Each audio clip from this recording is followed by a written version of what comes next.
Chapter 3 By the Council of Fire.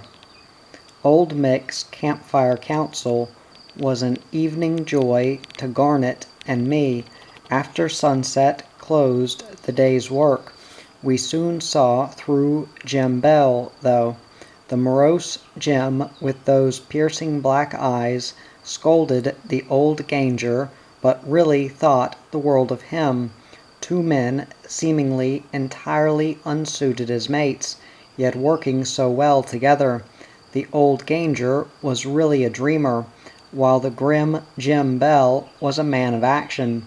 The navvy, free at last of a navvy's life, was happily content to let the world drift by, caring little what tucker he cooked and ate, satisfied if he could find a dry place to camp, happy to dream the day away by the banks of the wild river, doing just a little tin-scratching when the mood urged. Now, however, he was taken in hand by the taskmaster, his mate Jim, a younger man, good either on the track or camp, a toiler handy with tools and horses, and determined to knock all the tin possible out of their claim. He made Mick toil too. We may fool away our money when we make it, he would growl to the easy-going Mick. We were born that way, I suppose, but we are going to keep the storekeeper's bills from worrying us. And Mick would murmur agreement as they walked from camp to work, though with a sigh and lingering glance towards the inviting old trees shading the wild river. Jim was a man who could work on his own or with a mate, who could knock up a good feed out of nothing and a comfortable camp that would defy the heaviest wet season. His gear was always in tip-top order. He could pack up and be miles away on the track within hours, finding his own way to any point of the compass without a compass. A Bushman miner who never worked for a boss while he could pay his own storekeeper's bills. A quiet man of action, now working mate of a delightful old navvy dreamer. Apart from what both men could teach us of their varied ways of life, they were a constant source of interest to young Garnet and me, and jolly good friends they were when once we began to understand the taciturn Jim, who could laugh when least expected. He wore a heavy moustache, and so many men did then. His shrewd eyes were of a piercing black when he was angry or excited.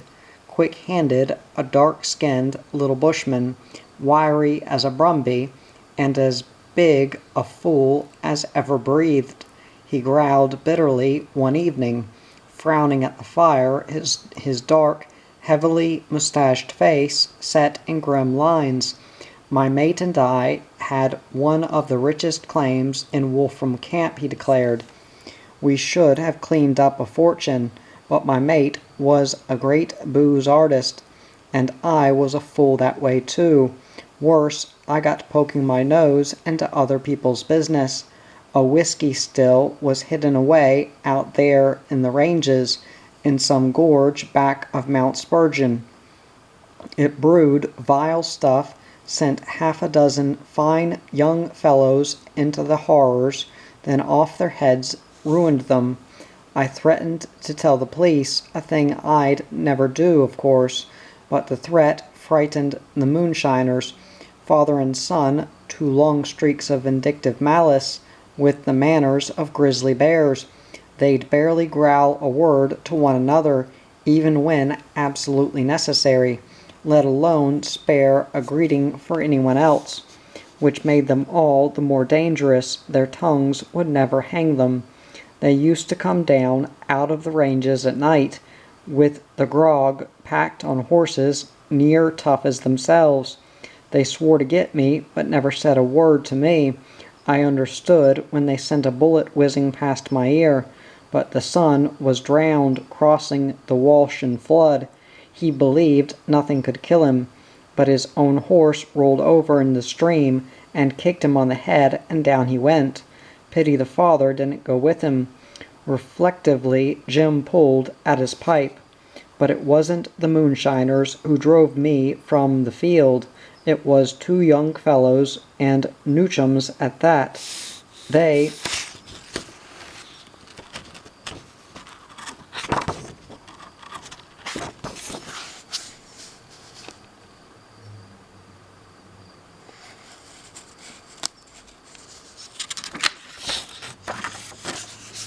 were stealing bismuth.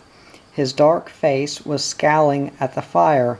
No, it wasn't the Moonshiners, though when the son was drowned the father did his block, swore that one day he would catch me up a dry gully, strip me, carve me where the bull lost his pedigree, then peg me down on an ant bed. And there are plenty of dry gullies around Wolfram Camp, lonelier hideouts back in the ranges.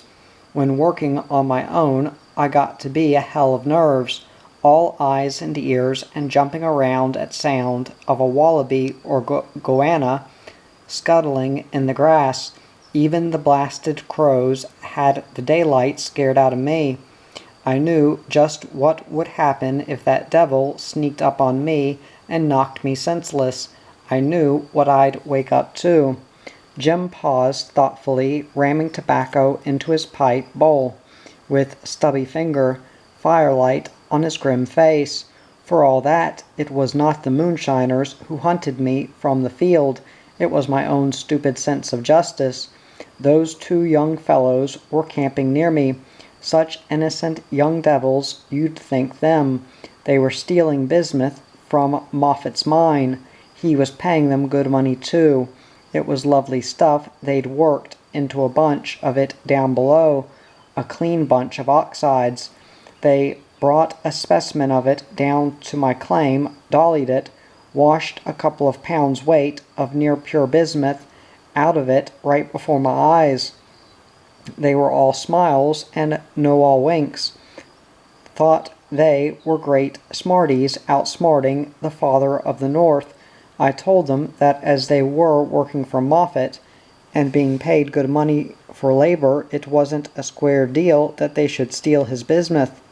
They laughed and replied that Moffat was a millionaire and anyway wouldn't miss a few pounds worth of bismuth.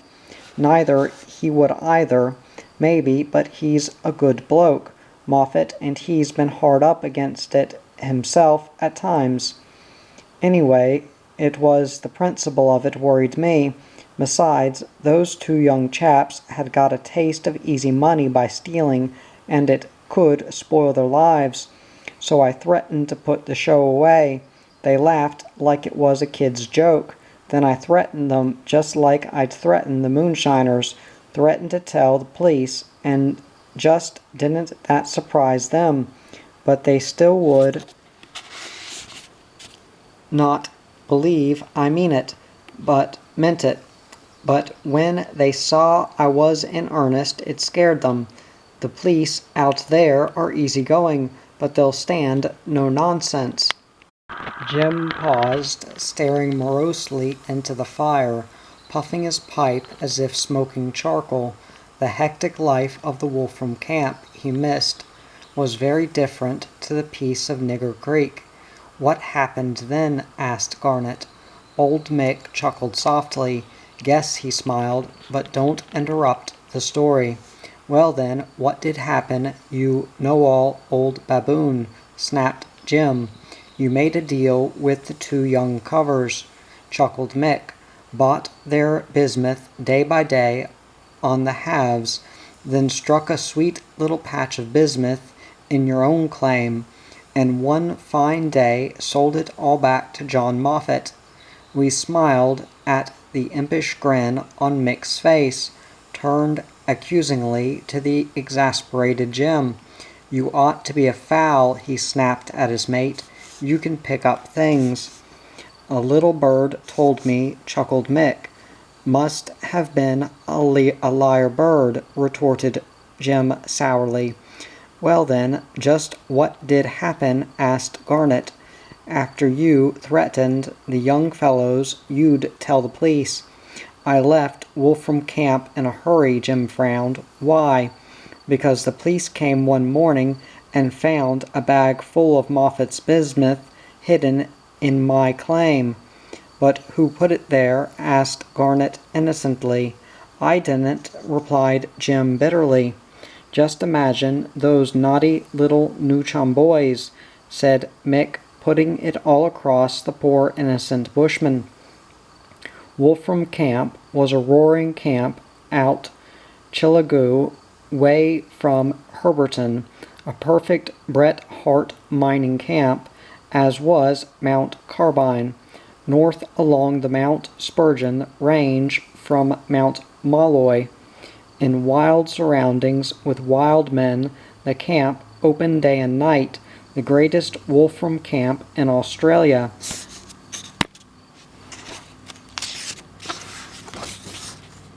There has not been one found like it since. The heavy brownish rock, that which lay exposed on the surface, looked like dull lumps of weather-tarnished coal. Some years before had suddenly become of surprising value. That is what men thought. Oversea financial interest must have milked Australia of millions of pounds in metal prices alone before we developed a little national sense. However, Bush Telegraph had spread the news, and 4 or 5 years back men had begun to turn their thoughts and horses and roll their swags for that harsh, wild country vaguely known as the Wolfram Camp via Herberton, Chilligoo district. The increasing bands of dusty newcomers found, to their unbounded astonishment and delight, that there was plenty for everybody. How very different from the great majority of mineral fields, where that elusive lady luck favors only the very few. Here, in the early years, you had but to trudge over the ground carrying a bag and knapping hammer, and pick the wolfram up. In reality, perhaps in no other field in Australia has the wealth been lying there so widely exposed. Every here and there among the tree roots and grasses, over so many square miles of country, along the scantily timbered ridges, even along the flats and the dry gullies and creeks, it was to be found in the form of reef cappings, leaders, floaters, and alluvial. Where the mineral-bearing reefs and leaders outcropped above the ground, the cap was rich in mineral, tons of it, in some cases broken away and lying sun-baked upon the earth, so rich that the specimens merely had to be picked up and thrown into bags, ready for sale without further treatment. Other tons were merely knocked from the reefs with the pick and hammer, the adhering quartz and stone knocked or dollied off, the specimen material thrown into bags. The gullies and creeks were rich in concentrated alluvial. And just to cap it all, to this fairy bush of a miner's dream, obliging men with a strong foreign accent came plodding along, even to every miner's camp, eager to buy this worthless iron stony stuff and pack it away on their very own horses. These fool foreigners would give £10 and more a ton for this stuff. Get busy while the going's good. That was some years ago. Soon, over the ridges and gullies, men burnt brownish black as the very ore they were picking up were toiling from dawn to sunset, while the going was good. But still those apparently sleepless, genial buyers came plodding along to buy this stuff, and at slowly increasing prices. And then French buyers appeared, offering a much better price, and John Moffat came along. He seems to have been the first of our businessmen miners who woke up. Thus sprang up the truly roaring camp of Wolfram Camp. The shanties never closed either day or night. Out there in that sun-baked wilderness, soon everyone had money in the days where nearly everywhere money was scarce, and there was nowhere to spend the money and little to spend it on but grog. Only too often the grog was moonshine stuff. Horse teams laboring over long, hot tracks find difficulty in keeping big, lively camps supplied with bulk goods. Such goods are also expensive, whereas a moonshiner is on the spot and makes his own goods. Here, as in other camps scattered over that huge area, not yet developed into a settled district, like Herberton, for instance, it was an object lesson in resource and sheer grit, how the thimbleful of police kept order, an elastic order that must not be stretched past certain bounds. The first of the police at Wolfram Camp were a raw-boned sergeant and a young constable, in a camp among hundreds, soon to be 1,000 of vigorous men, isolated from any restraining influence, making more money than they'd ever known before, with always a few among them ready to go fighting crazy under the influence of moonshine. But the sergeant would pull off his tunic at any time when challenged, and he could fight like the proverbial thrashing machine. More dangerous still, he proved unbeatable, for he never knew when he was beaten, and the young constable beside him proved an able second, eager to have a go too. Of course, as on any mining field I've ever been on anywhere throughout the continent, the big majority of the men were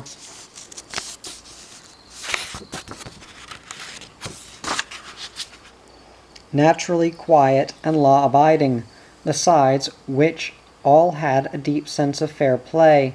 If a man chose fight instead of submitting to arrest, then the crowd would see that it was a fair fight. If the man won, then the law and he shook hands. If he were thrashed, then he was expected to go quietly. When he came to, he could swear as much as he liked in mortification at his hiding, which he sometimes did. Several badly battered hardies that I saw did so anyway, in intense disgust at themselves as they walked away to durance, vile beside the triumphant but, on both these occasions, nearly as badly battered policemen.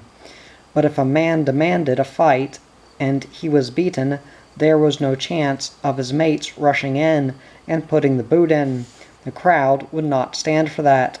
It was picked men who were sent to these hectic camps, that over a period of years sprang up like magic back of Cairns across these wonderful hinterlands, and beyond timber camps, teamsters camps, gold camps, tin camps, silver camps, copper camps, Wolfram camps, the more lasting of which would develop into townships, whether pastoral or mineral, men who not only could look after themselves, but possessed something deeper, a knowledge of human nature in the rough, reacting to the feverish making of good money within a frontier environment, men who practically single-handed could control hundreds of others within reasonable bounds, men who would not seek unnecessary trouble or try to put such wild and woolly places under excessive restraint, men with the understanding and self-control to assume and carry out an individual responsibility. The real law and order would come when and if such a camp developed into the dignity of a township.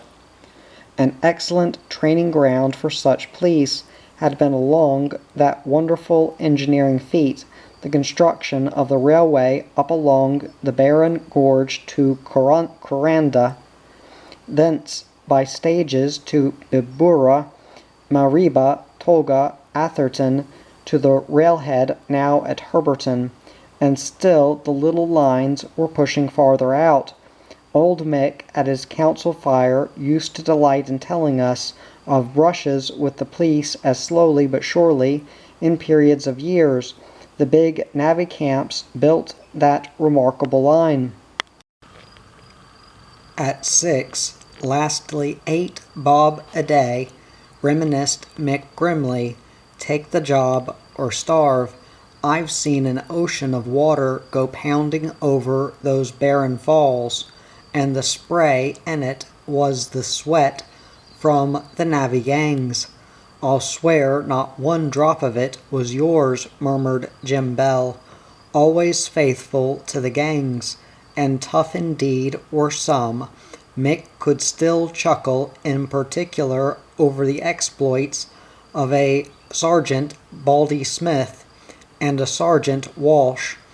Old Mick's description of both these men was what Garnett described as a cross between a gorilla and Old Nick. Anyway, to take a man out of navvy camp, of course, meant fight. Either of these sergeants, when duty called, would stride into such a camp alone and call upon the man.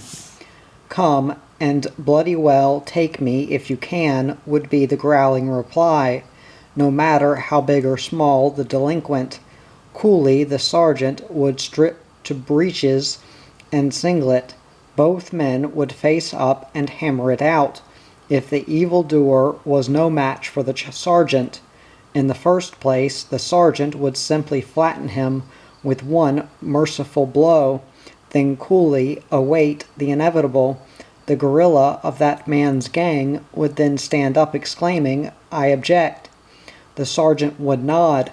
The gorilla would strip to his trousers, tighten his belt, stroll up to the sergeant. They would get into it, hammer and tongs, skin and hair flying in no time.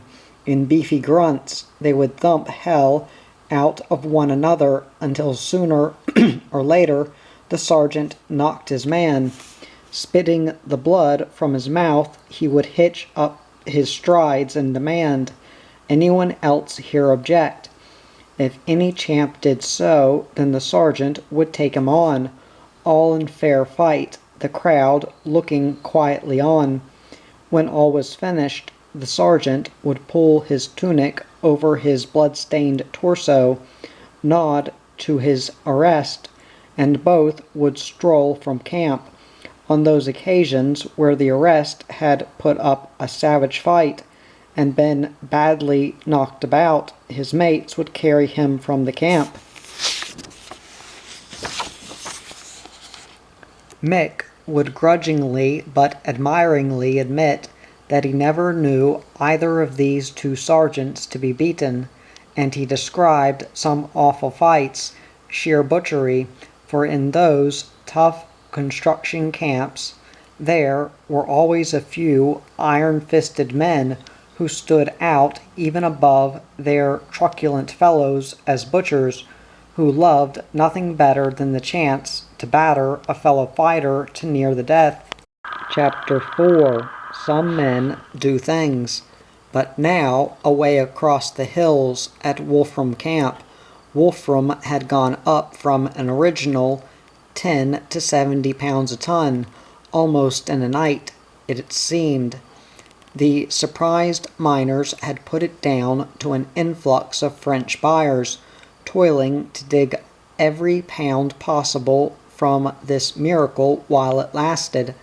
They were sinking shafts now and tunneling on the reefs, working the gullies and the creeks. Fantastic returns for those days were being made as the price climbed to 100 a ton, then more. John Moffat, the enterprising, had erected a battery to crush stone from his own mine and those of the miners, which helped all hands a lot. It was from one of Moffat's mines. The new chums had stolen bismuth and hidden it in Jim's own claim, then whispered to the police. Soon the price of Wolfram would soar to 170 a ton. A little school was built there now. The baddies were wagging it to scratch round the dumps and eagerly louse the big grey refuse heaps for small specks of wolfram, for which they received a shilling a jam tin full. What eyes these youngsters had for a speck of wolfram! Whispers of this widespread wealth occasionally drifting across to Nigger Creek fairly made our mouths water. We wondered, too, at the remarkable demand for this once despised mineral. Lads of garnets and my age, now making hay while the sun shone at Wolfram Camp, would know in a few short years, when we shivered to hear those steel-hardened shells screaming in amongst us, that Australian wolfram, of course, would be used as tungsten for toughening the steel in guns and battleships in the coming Great War. We were silly enough to believe was the war to end wars. How the politicians have thrived on wars and rumors of wars ever since. However, in those North Queensland days, few people guessed at the actual wealth of the minerals pouring from the camps by rattling tramway, by mule, camel, and teams along rough bush tracks to some railhead, thence to Cairns or Townsville and overseas. Meanwhile, we at old Mick's campfire thought it quite a joke that from the hectic boisterousness of Wolfram Camp, two innocent new chums by subterfuge had driven Jem Bell to the now peaceful quietness of Wandekla, meeting of the waters much less poetically called by white men Nigger Creek, where it junctions with the wild river a few miles outside of Herberton. "Isn't it strange, Jack," said old Mick dreamily, "that from primitive clay can spring the poetic essence of words? What on earth are you talking about? The meeting of the waters, which the white man calls Nigger Creek. Understandably so, of course, for the first white men to ride this way found this lovely spot swarming with natives who hotly disputed the right of way to this their choice tribal lands. Their Wandekla, meeting of the waters, that poetic name was given by men whose language knows but a few hundred words, men who to us are animal-like, caked in clay, daubed with snake grease and ashes, worse at times, rancid human oil. Yet from such environment springs poetry." I said doubtfully. "'Tis true, Jack, there is much of poetry in them. I have treasured some of the names that came my way, the Valley of Lagoons, Lake of the Swans, Mountains of the Mist, the Happy Camp. In my wanderings I memorized many such gems of aboriginal poetry." I said, "you'll remember some poetic gems if Jem Bell catches you here." But Mick was barely listening, hearing only the busy humming of insects, the cheeky call of birds, the gurgling poetry of the wild river, playfully caressing its rocks, head cupped with hands resting upon a gnarled root. He was sprawled on his back, drinking in the shaded sunlight, bent on dreaming the day away. Squatting on my haunches beside him, I pulled out the pipe, thinking his face was lined and gnarled as the old oak root upon which his grizzled head rested. I just needn't have been there for all the old sinner cared. Just think, Jack, and Mick gazed at me appealingly, what joy must sing in the heart of a man if he could only write such lovely words. What lovely words! I sometimes think that never blows so red the rose as where some buried Caesar bled, that every hyacinth the garden wears dropped in her lap from some once lovely head. He was beyond me. I don't think he expected or wanted an answer anyway. That particular morning had dawned most beautifully, frying a chop or something or other for breakfast. I had felt vaguely discontented, belting into that old riverbed, down that black hole day after day, all for the sake of a few bob the 10 wasn't making anyway. Instead of walking to the shaft and work, my feet had taken me down the slope towards the wild river, and somehow on this glorious morning on to a dry bank fair in the middle of that wild river, sitting down with my back against the massive trunk of a great oak, with the old river gums and stringy bark and sward grass all around me, and the birds were singing. What a paradise of hunting grounds was the wild river for birds! It was delightful, and then, of course, I had to think morosely. Somewhere far away there's a great world of civilization. It moves on, keeps moving on, and doesn't care a damn. Well, I don't care a damn either. What does it matter in another 100 years anyway?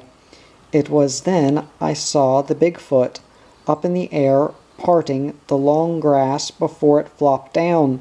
None but a 10-scratcher could grow such a hoof, and old Mick, the ganger, was away up there on top of that beetle crusher, gazing down at me in surprise. "Hello, Jack," he said mildly. "Hello, Mick. What on earth are you doing here? Jim has gone to town, on business. Maybe his sins are catching him up," he smiled. "Don't try to crawl out of it," I sternly accused. "So soon as your mate's back is turned, you sneak away here to loaf the day away. I thought you were working down your shaft, Jack," he queried impishly. "I'm my own boss," I boasted. "Or rather, the storekeeper is, I suppose, but you'll catch it when Jim returns to camp. I may think out some subterfuge of evasion," he replied as he settled himself comfortably. "However, don't let's spoil a lovely day by worrying over troubles that may be dodged. Time flies. Let us enjoy to the full this meeting of the waters." And that was how the conversation had started. We both enjoyed a perfect, stolen day. Jim Bell's Moffat the millionaire was no millionaire, though apparently again on the way to becoming one, the bottom falling out of the metal market, and other mining hazards had ruined him before this. He had squared up every shilling, £50,000 worth, and had added interest, a truly vast sum in those days. The fact that he had been under no legal obligation to do so may have been one reason why Moffat's word was considered solid as the rock of Gibraltar in the north. He was now building up again. Misfortune seems but to steel such men to have another go, and he would have to do so yet again, destined to be on the eve of great things, putting behind him bitter disappointments to build up yet again throughout a long and useful life. Already he was becoming known as the Father of the North, and no one would have begrudged his becoming a millionaire. At this period, many of the men who had made the North were alive and energetically working, their names household words along the East Coast and up and over the tableland, and west even to the Gulf. The richly varied and wonderful jobs they had accomplished were taken as a matter of course, each more of a local favorite than a local hero. Now and again I met one of them attending stock sales in the little towns, or out in the timber country, or riding into town for supplies.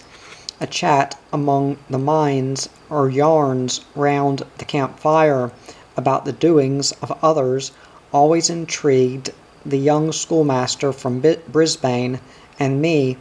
Alas, why had I not some intuition that one day I would become a writer of books.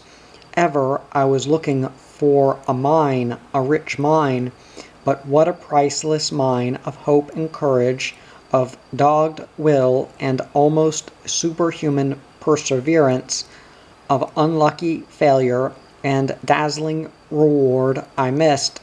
Around me men had been and still were reaching for the stars, while I was looking for a mine at my feet. One evening at the council fire I asked Jim Bell in how many fields John Moffat had become interested. "Oh, in a good many," he replied indifferently. "The prospectors found the fields, the miners opened them up, then Moffat stepped in and helped develop them if machinery was needed. He brought transport to a few fields, too. Now I remember, went away south and interested capital and built 2 or 3 big tramways through isolated country. Made a flaming good job of them, too, as have other concerns also." "Well, in how many fields has he had a finger in the pie?" "Let me see now. Irvinbank, of course, seems to be his favorite. He is making a real town of that place. But when Jack and Newell first found Herberton and really started the tableland, he soon came to their aid with a battery, teams of horses too, then helped in development at Watsonville, Coolgara, Mount Albion, California Creek, Kubura, Wolfram Camp, Stone the Crows." He exclaimed. "How has he done it all? I never thought of it before. He seems to have built batteries and smelters and dams and tramways and sawmills from one end of the country to the other. He's built a battery away out at Northcote on the Hodgkinson too," said old Brooks quietly, "and another away south on the Thekla and Macaulay mines at Kangaroo Hills. He's got men working in the timber out Ravenshoe way." "Yes," said Jim, "and at Mount Carbine too, and a smelters at Mount Malloy. Why, he's covered the tableland from east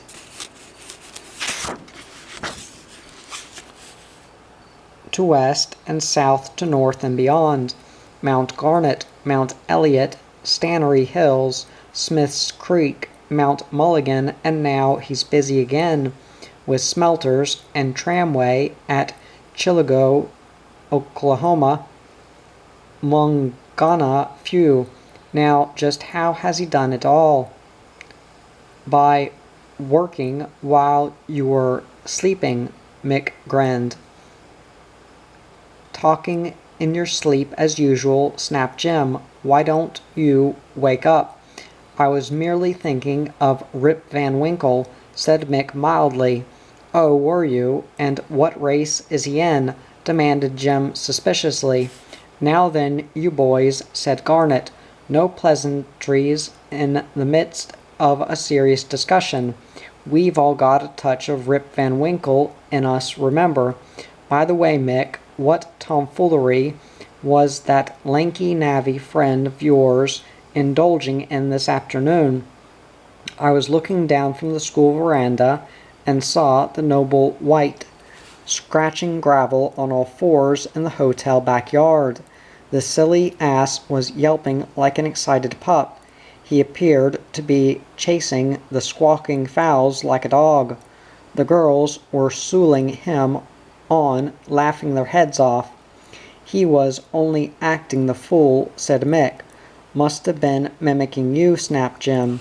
"So that's what you were doing while I was down below yelling myself hoarse for you to haul up the windlass bucket. You were watching some other fool acting the sheepdog in the pub yard with Miss Reynolds' fowls." "He was only imitating Paddy the Ganger's cattle dog," explained Mick bashfully. "That dog knew as much as I know," he added admiringly. "Yes," said Jim, "that's why he caught his death of cold, sleeping out in the wet. I'm sorry I started you boys off, Garnet laughed. I wouldn't have mentioned it had I known Mick was supposed to be manning the windlass. But that ass did look a fool.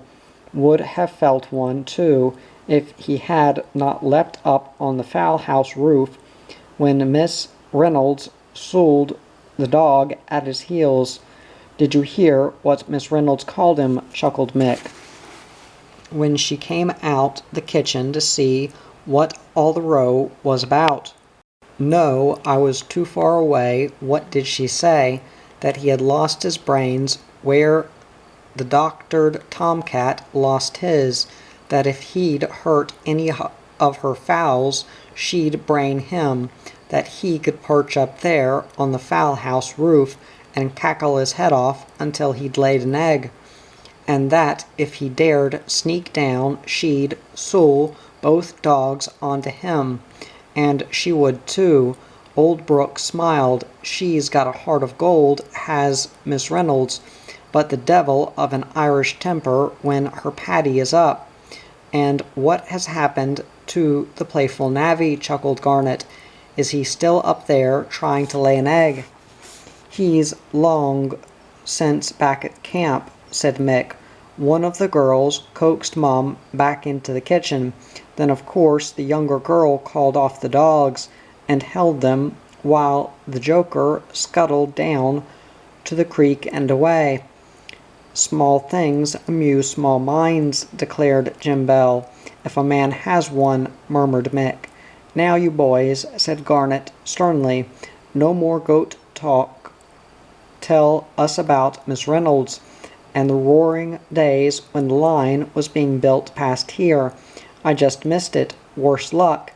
How on earth did one lone woman, with two attractive daughters to care for, manage to run that pub successfully and still prevent it being wrecked by those boisterous he-men on those wild pay nights? All hands present had stories of those hectic days. The lone woman and her two capable daughters had really done a big job.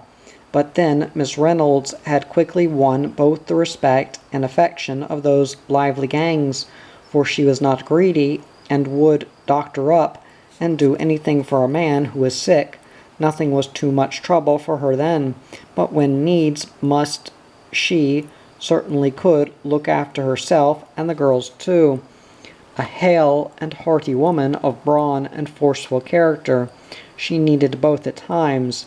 Handy behind the bar she kept me trusty shillog, a murderous-looking ironwood nullah that had cracked even aboriginal heads.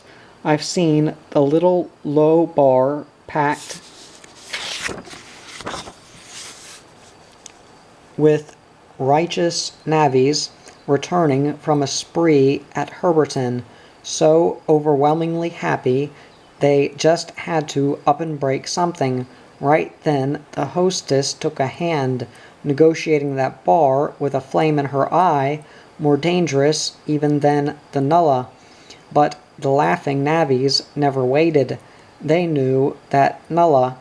I only saw Miss Reynolds lay out one man. He had given a power of cheek and threatened to take over the place and boil his billy with the remains. But he was a trifle slow on the get-away. The motherly soul cried over his poor cracked head, nursing it on her lap and bathing it with condies, while the wan victim swigged the rum the girls poured down his neck. Perhaps it was just as well.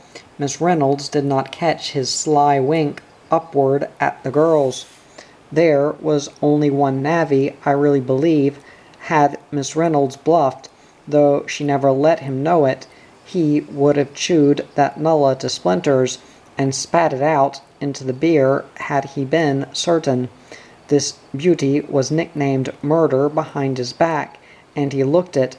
6'4", with hands like shovels, his gorilla-like strength matched by his awful face. Plain murder. The first night he glared at me, a stranger, his bloodshot eyes like a raging bull's. I was nearly scared stiff. "That's murder," whispered Mick in awestruck tones. "He cursed a Tumulin ganger yesterday, and the ganger apologized." I quite believed it. When they sacked Murder, they handed him his time on a long-handled shovel. I felt sure this brute had Miss Reynolds bluffed, and she was a better man than I was, where Murder was concerned anyway.